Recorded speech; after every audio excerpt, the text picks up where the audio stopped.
नमस्कार, स्वदेश न्यूज देख रहे हैं आप। मैं हूं आपके साथ राखी और चर्चा करेंगे जहरीले जाम पर सियासत। मध्य प्रदेश में लगातार कथित तौर पर जहरीली शराब पीने से हो रही मौतों ने राज्य की सियासत को गरमा दिया है। नया मामला ग्वालियर का है, जहां 2 लोगों की मौत हुई है। इन मौत की वजह को शराब बताया जा रहा है। इसको लेकर कांग्रेस और भाजपा एक दूसरे पर हमलावर हैं।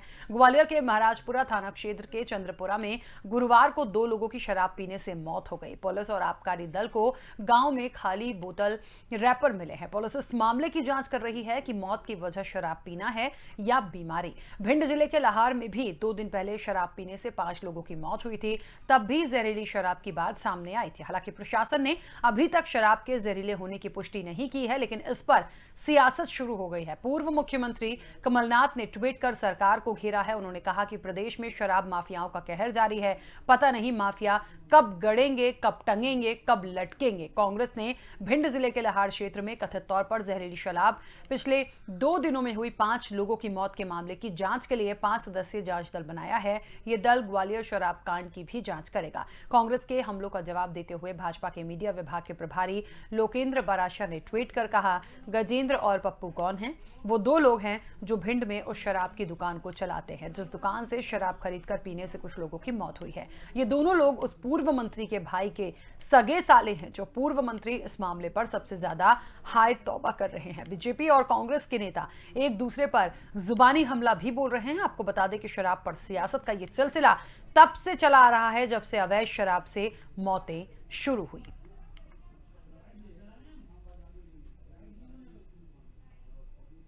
मध्य प्रदेश में अवैध शराब माफिया हावी हो गया है। प्रदेश की जनता की लगातार जान जा रही है। जिस तरह से भिंड में 7 लोगों की मौत अवैध नकली शराब से हुई, उसके बाद ग्वालियर में भी 2 लोगों की मौत हुई, आंखों की रोशनी चली गई। कांग्रेस पार्टी के वरिष्ठ नेताओं की एक जांच दल गठित किया गया है जो पहले भिंड में जाएगी, उसके बाद ग्वालियर में वही जांच दल जाएगा और प्रदेश कांग्रेस कमेटी को अपनी जांच रिपोर्ट भेजेगी। कांग्रेस पार्टी जांच दल की रिपोर्ट के आधार पर इस मामले में एक बड़ा आंदोलन करेगी। अवैध शराब माफिया प्रदेश की जनता के लिए जानलेवा होता जा रहा है। कांग्रेस सरकार के 15 माहों के बीच में जिस प्रकार से अवैध शराब का माफिया पनपा, पला बड़ा और उसने अपने जड़ी जमाई, जैसा कि उनके शासन के मंत्री ने खुलकर आरोप अवैध शराब के धंधे के लगाए थे, और चुनौती के तौर पर भारतीय जनता पार्टी सरकार ने लिया है और धड़ाधड़ ऐसे लोगों की धरपकड़, उन पर प्रकरण दर्ज और शराब को जब्त करने का काम चल रहा है। लेकिन ये गंभीर और बड़ी चुनौती प्रशासन के पुलिस के समक्ष है कि ये जड़ मूल से अवैध शराब का धंधा समाप्त कराएं, क्योंकि जिस प्रकार से जड़ें 15 माह में जमी हैं उसे खोद कर निकाल कर बाहर करना ये चुनौती के तौर पर लेकर ही आगे बढ़ने की जरूरत है। पूरे मध्य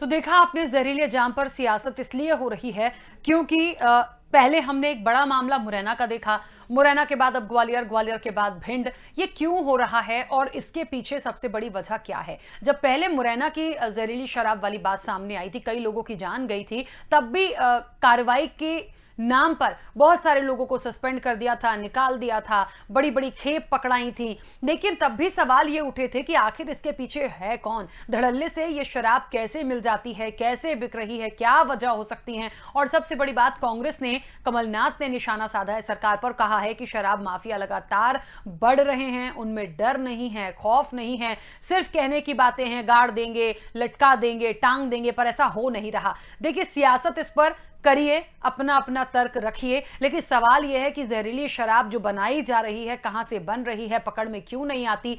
आती है कब? जब मौत हो जाती है उसके पीने से। तो इसको लगाम लगाना बहुत जरूरी है। तमाम लोगों को हमने सुना भी, कई सारे मेहमान जुड़े हैं, इस पर हम विस्तार से चर्चा करेंगे। सबसे पहले आपका परिचय करा देते हैं। भारतीय जनता पार्टी का पक्ष रखने के लिए शंकर लाल तिवारी जी हमारे साथ जुड़े हैं, जो कि पूर्व विधायक हैं बीजेपी के।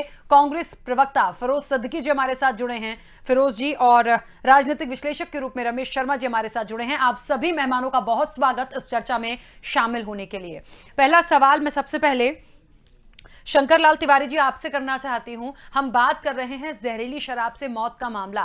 पहले मुरैना में हुआ, ग्वालियर हुआ, अब भिंड की बात भी आ रही है। लगातार कार्रवाई के नाम पर क्या होता है, जब मौत हो जाती है तब कार्रवाई होने लगती है, लेकिन इस धड़ल्ले से जो बिक्री हो रही है अवैध शराब की, जहरीली शराब की, ये रुक नहीं पा रहा है। सरकार हमेशा कहती है नशा मुक्ति की बात करने की, नशा मुक्ति नहीं करते, राजस्व आता है, आप बढ़ाइए करिए, लेकिन लगातार ये जो चीजें हैं जो जहरीली है, कम से कम ये तो ना परोसी जाए। देखिए, जो निधन या मृत्यु हुई है भिंड में और ग्वालियर में, वो दुखद है। और जो आपने कार्रवाई की बात करी कि जब मृत्यु होती है तभी कार्रवाई होती है, कुछ हद तक ये बात आपकी सच भी है कि जब कोई घटना सामने आती है तो उस आधार पर जो प्रशासनिक सिस्टम है और सरकार की जो मंशा इच्छा है उसके अनुरूप जवाबदार लोगों पर जांच भी होती है, कार्रवाई भी होती है। और ऐसा ये पूरा सच नहीं है। सच ये है कि कार्रवाई तो निरंतर चलती है और कार्रवाई के दस्ते, कार्रवाई का प्रयास निरंतर होता है। और अगर इसकी जड़ में हम जाएं तो पिछले 15 महीने में, 15 वर्षों के बाद जब कांग्रेस की हुकूमत जोड़ तोड़ तंगोड़ करके आई, तो उस समय कांग्रेस के मित्रों ने खुली छूट और खुली लूट इस आधार पर 15 साल के तिरस्कृत बहिष्कृत लोगों ने उन तमाम अपराधियों को, असामाजिक तत्वों को और इस तरह के माफियाज को, चाहे वो जिस क्षेत्र के रहे हो, वो सक्रिय हो गए और उनसे कांग्रेस के नेताओं का तालमेल हुआ। ये मैं अपने से नहीं कह रहा हूं। कांग्रेस के एक मंत्री उमंग सिंघार जी का बयान आप सबने ही सुनाया था कि अगर शराब माफिया चल रहा है, जमीन माफिया चल रहा है या अन्य माफिया चल रहे हैं, तो उसमें उन्होंने क्या बयान दिया था। आज मैं बहुत उसकी चर्चा नहीं करूंगा क्योंकि ये मामला राजनीतिक नहीं है। नितांत वर्षों से ये नशाखोरी और नशाखोरी के साथ साथ कच्ची शराब, देसी शराब, तरह तरह की ये बिकने का सिलसिला रहा है। एक जमाना तो ऐसा भी रहा है, छत्तीसगढ़ में अभी भी हो तो मैं कह नहीं सकता, मुझे ठीक से नहीं मालूम, कि सरकार खुद छूट देती थी आदिवासी जिलों में कि आदिवासी और वनवासी बंधुओं को इतने लीटर तक शराब बनाना फ्री है। इसलिए कि उस समय ये माना जाता था कि ये जंगलों में रहते हैं, पहाड़ों में रहते हैं और इसलिए इनको ये जरूरी है और इसलिए उनको छूट दी जाती थी। बाद में ये शायद अपने मध्य प्रदेश में अब नहीं है, पर ये चिंता की बात है। और जहां तक सरकार की बात है, सरकार इसके लिए जो 15 महीनों में कांग्रेस के मित्रों ने माफिया खड़े कर दिए हैं, उनको जड़ से समूल नष्ट करने पर प्रदेश के अधिकारी, प्रशासनिक अधिकारी, आबकारी विभाग के अधिकारी, पुलिस, ये सब लगे हुए हैं। और भिंड और ग्वालियर की भी घटना पर कार्रवाई हुई है, इतना ही मेरा कहना।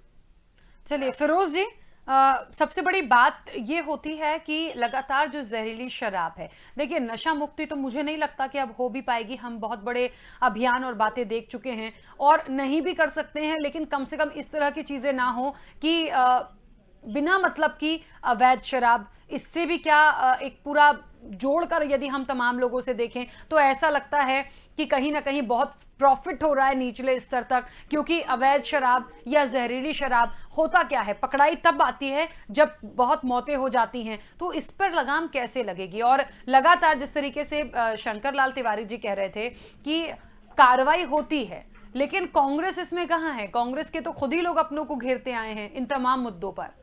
तो मैं शंकर लाल तिवारी जी की बात का पहले जवाब दे देता हूं। बिल्कुल। शंकर लाल तिवारी जी की जो कि अभी एक मंत्री है कमल पटेल, उन्होंने ही अभी आरोप लगाया है, अभी एक विधायक जो नरसिंहपुर के, उन्होंने आरोप लगाया कि नर्मदा में अवैध उत्खनन हो रहा है, तो इस्तीफा दे दें मुख्यमंत्री। और शंकर लाल तिवारी जी तो बहुत वरिष्ठ नेता हैं और बहुत रसूख रखते हैं पार्टी में, तो उनको तो खुलेआम मांग करना चाहिए कि शिवराज सिंह चौहान जो है वो इस्तीफा दे दे तुरंत, क्योंकि जब मंत्री कह रहे हैं, अरे रुक तो जाइए, तो मैं शिवराज सिंह चौहान जो है तुरंत इस्तीफा दे दें। अगर वो दिग्विजय सिंह जी को लेके, उमंग सिंगार जी को लेके जो बात कोड कर रहे हैं, तो बेहतर ये है कि अब तो कमल पटेल जी ने तो चिट्ठी लिख के दी है और उन्होंने बाकायदा तथ्य दिए हैं, तो उनको तो इस्तीफा ले लेना चाहिए और शिवराज जी से और दूसरे मंत्री दूसरे को लाया जाना चाहिए।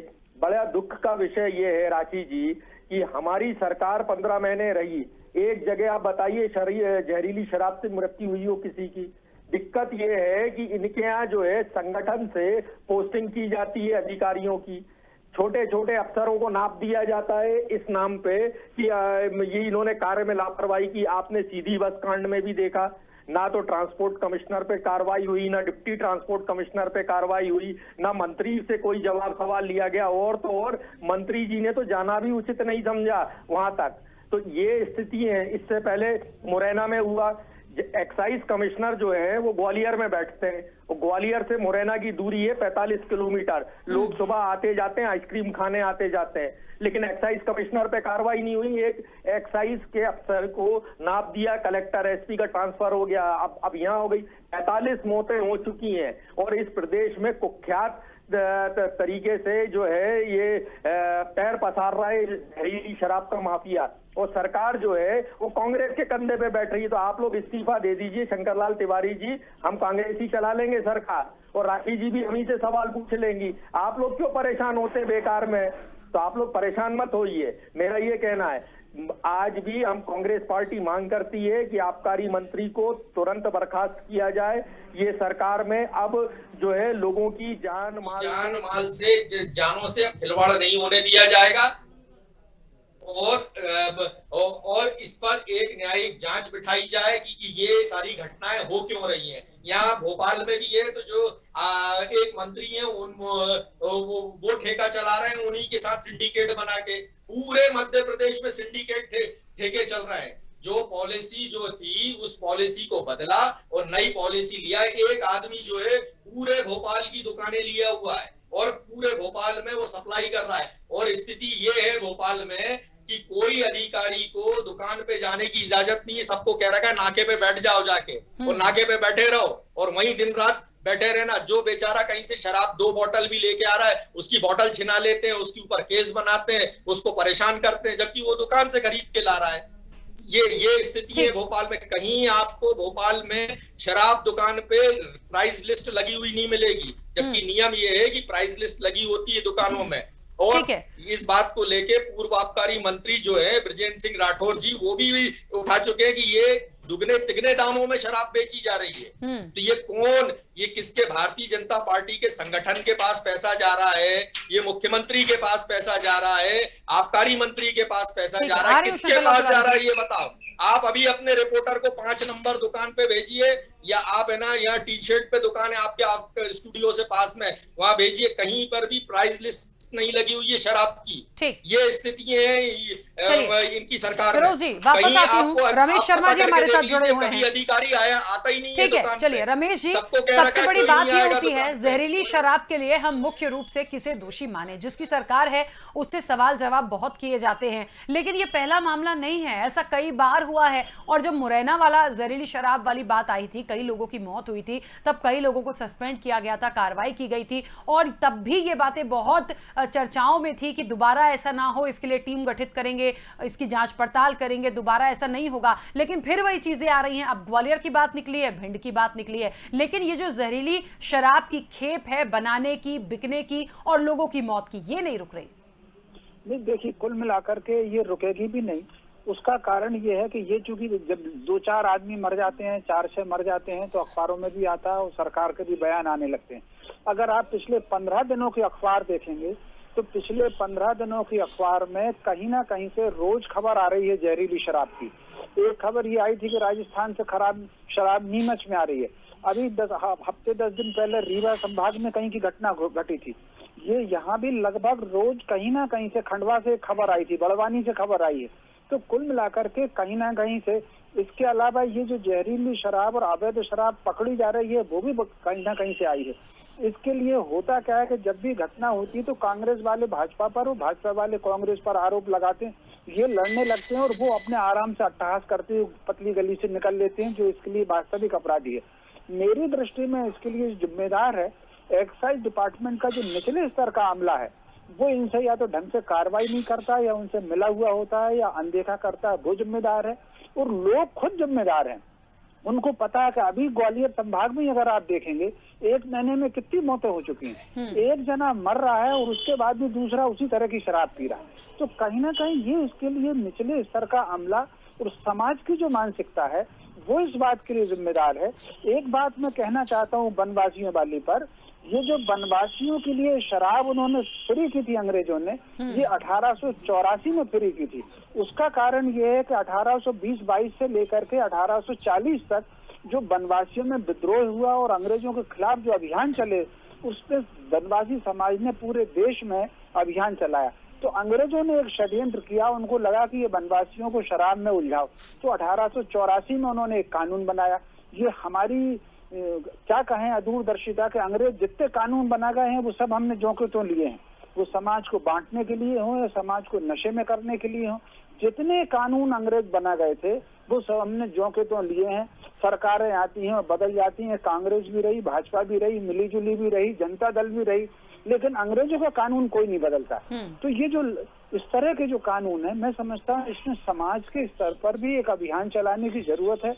सामाजिक संगठनों को और जनप्रतिनिधियों को, जो जनप्रतिनिधि है, जो सरपंच भी हो सकता है, पार्षद भी हो सकता है, विधायक भी हो सकता है, सांसद भी हो सकता है, उनको भी अपने क्षेत्र में अभियान चलाने की बहुत ज्यादा जरूरत है।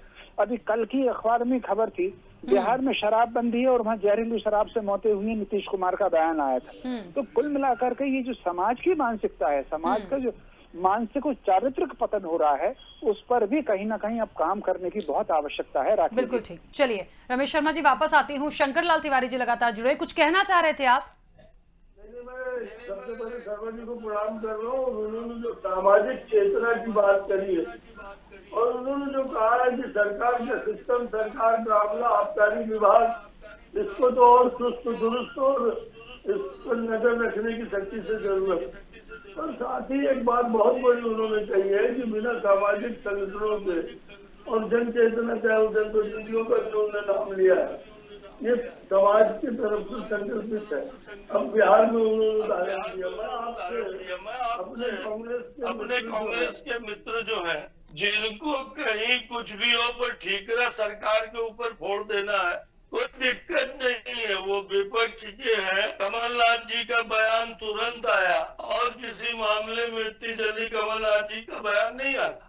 फिरोज भाई बोल रहे हैं, फिरोज भाई ने तो बोलते बोलते पूरी सरकार बदल दी, शिवराज सिंह जी का इस्तीफा भी मांग लिया और उन्होंने ये भी कह दिया कि हम सरकार चला लेंगे। अभी आपने 15 महीने सरकार चलाई है और उस 15 महीने का नतीजा ये रहा है कि जो लूट की सरकार चली और जो माफिया की सरकार चली, उसके कारण ये समूचे मध्य प्रदेश के अंदर शराब माफिया ने अपनी जड़ें जमा ली।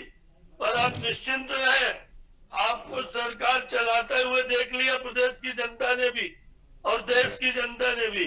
अब सरकार शिवराज जी चलाएंगे, भाजपा ही चलाएंगे और इस अवैध शराब के धंधे को नष्ट करने के लिए कमलनाथ जी कितना बयान दे और व्यंग करे कि कब काट देंगे, कब मार देंगे, कब चीर देंगे, कब फाड़ देंगे, वो कुछ भी बयान दे शिवराज जी के बारे में।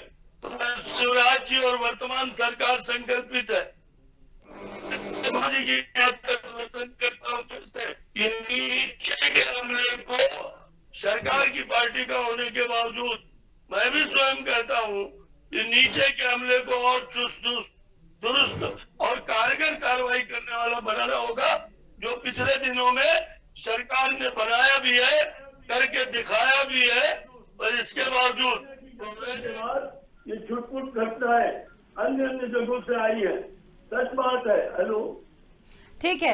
एक बात सबसे बड़ी ये होती है। आधा सेकंड। हाँ चलिए बोलिए। बात ये है, आधा सेकंड, कि शराब के कारोबार में जहाँ हमको प्रदेश के अंदर सक्रियता बरतनी पड़ेगी, वहाँ बॉर्डर के जिले जो है, चाहे वो राजस्थान का बॉर्डर हो, चाहे महाराष्ट्र का बॉर्डर हो, चाहे यूपी का बॉर्डर हो, गुजरात का बॉर्डर हो, इन बॉर्डर्स पर भी जो अवैध शराब आ रही है, सस्ते महंगे के चक्कर में यहाँ आकर के बेची जा रही है, उन पर भी, उनकी जड़ों पर भी, और हमें कहीं न कहीं गंभीर आघात करना पड़ेगा। और इसके लिए सरकार वचनबद्ध है, प्रतिबद्ध है। और जैसा कि अभी तमाम बोल गए कि वो संगठन को पैसा जाता है, मुख्यमंत्री को पैसा जाता है। अरे भैया, किसको पैसा जाता है? उमंग सिंघार के बयान पर आपका इतना झूठा जवाब आया। उमंग सिंघार ने जो सवाल दागे थे वो कांग्रेस के वरिष्ठ नेता के नाम पर दागे थे, और जो नरसिंहपुर के विधायक या कमल पटेल ने कहा है, उन्होंने ये कहा है सरकार को जागरूक किया है, कमल पटेल ने तो अपनी सरकार को समझाई दिखाई है,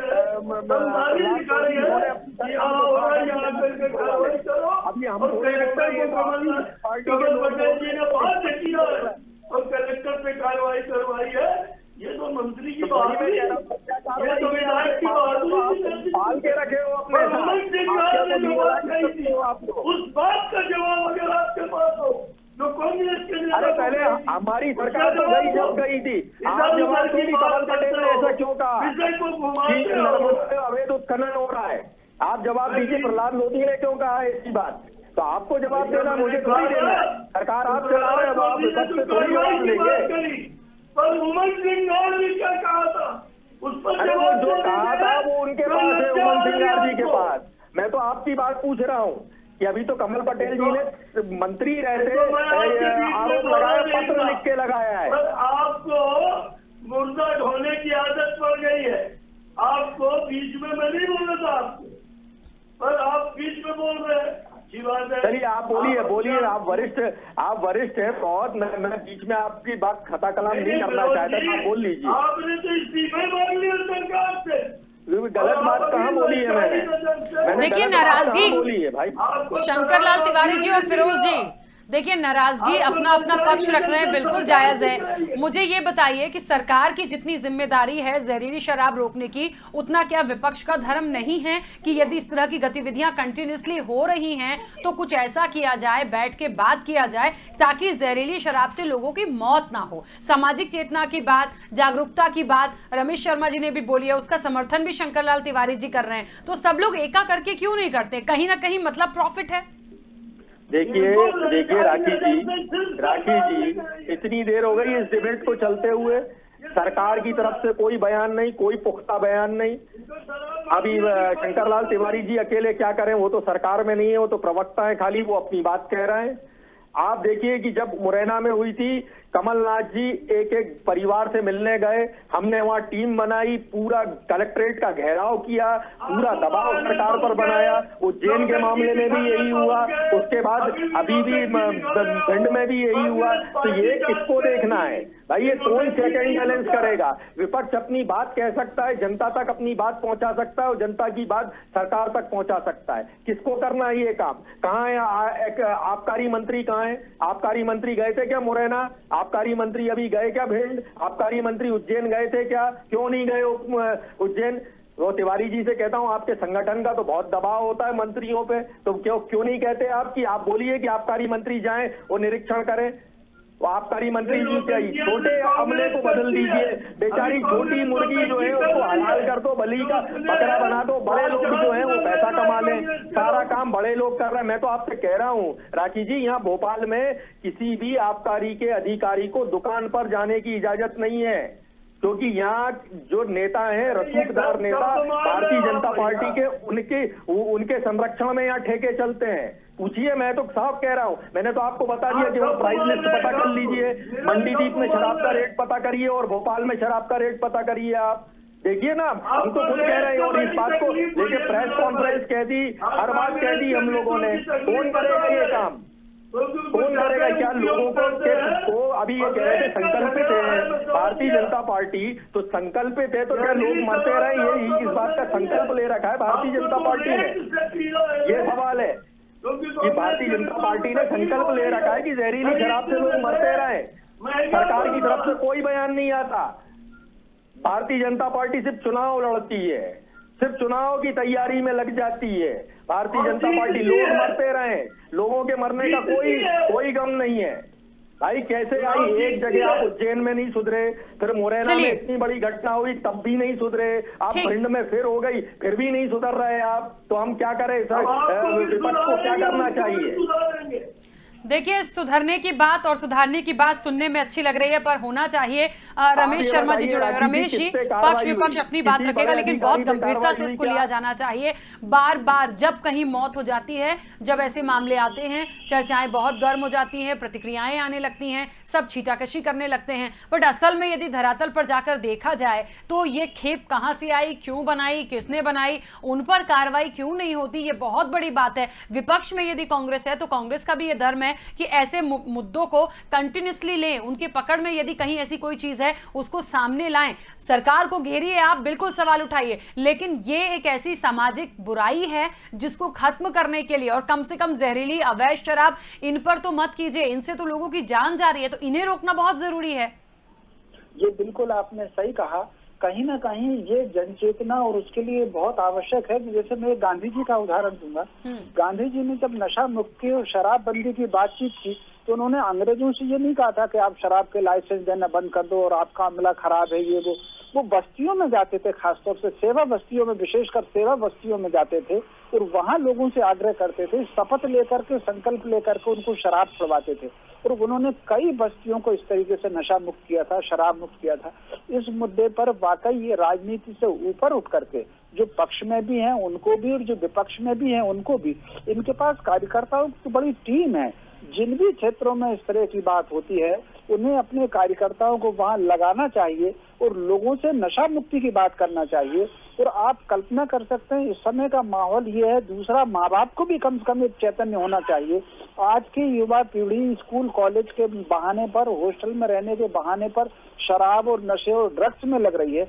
तो कहीं ना कहीं ये अभियान माँ बाप की जागृति का भी चलना चाहिए कि वो लड़कियों से तो बहुत इस बात की नजर रखते हैं कि लड़की कहाँ जा रही है और किससे मिल रही है, लड़के पर भी इस बात की नजर रखें कि वो कर क्या रहा है, क्या खा रहा है और क्या पी रहा है, कौन सी सिगरेट ले रहा है और कौन सा मोबाइल में ऐप उसने डाउनलोड कर रखा है। तो कहीं ना कहीं ये घर से भी इसकी शुरुआत होना चाहिए। अगर बचपन से ये आदत डाली हुई है, आप कल्पना कर सकते हैं, हालांकि समय नहीं, जैसे मैं अपना बताता हूँ, मेरे माँ बाप ने मेरी बचपन से ऐसी आदत डाली हुई है। ईश्वर के पास मैं लंदन भी गया और पेरिस भी गया और गर्म पानी पीता हुआ लौट आया, मुझे जरूरत ही नहीं पड़ी। मैं कई बार लोगों से कहता हूँ अगर वो अच्छी चीज है तो मुझे भी बताओ, मैं भी उसका आनंद लूँ। तो कहीं ना कहीं ये जो बचपन से हैमरिंग होती है, बचपन से जो इंजेक्शन लगता है माँ बाप की सीख का, तो आज ये दोनों तरह की जागृति की जरूरत है। राजनीतिक स्तर पर सामाजिक जागरण चले, उस सामाजिक स्तर पर माँ बाप के अंदर भी अवेयरनेस हो, वो अपने लड़के पर, अपने लड़कियों पर ध्यान रखें कि वो ड्रग्स से दूर हो, तब तो इससे मुक्ति मिलेगी।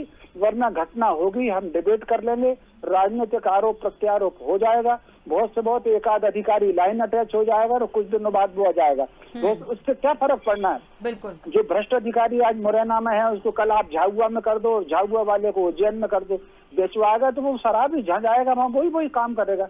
तो मोटे तौर पर ये जागृति का अभियान अगर एक बार समाज तय कर ले कि हमको शराब नहीं पीना, क्या कर लेगा नकली और क्या कर लेगा असली? दुकानदार बैठे ही रहेंगे। कुल मिलाकर के जो गांधी जी ने अभियान चलाया था, जो पंडित दीनदयाल उपाध्याय का जो सिद्धांत था, मैं समझता हूँ इन दोनों कामों पर काम करने की जरूरत है।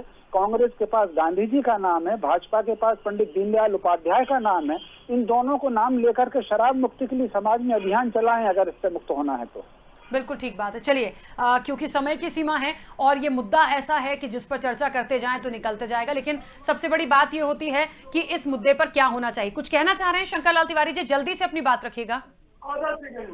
शर्मा जी की बात को आगे बढ़ाते हुए मेरा आग्रह है कि इसमें सभी धर्मों के संत, महात्मा, फकीर, मौलवी, धर्मावलंबियों को भी जोड़ा जाए कि वो जन जागरण करके अपने अपने संप्रदाय, अपने अपने अनुयायियों को यदि प्रेरित करेंगे तो जिस तरह छात्र जीवन से बचपने से बात कारगर होगी, उस तरह बिगड़े हुए नवाबों को ठीक करने के लिए धर्मावलंबियों का भी और बुद्धिजीवियों का मार्गदर्शन असर करेगा। मुझे इतनी कहना।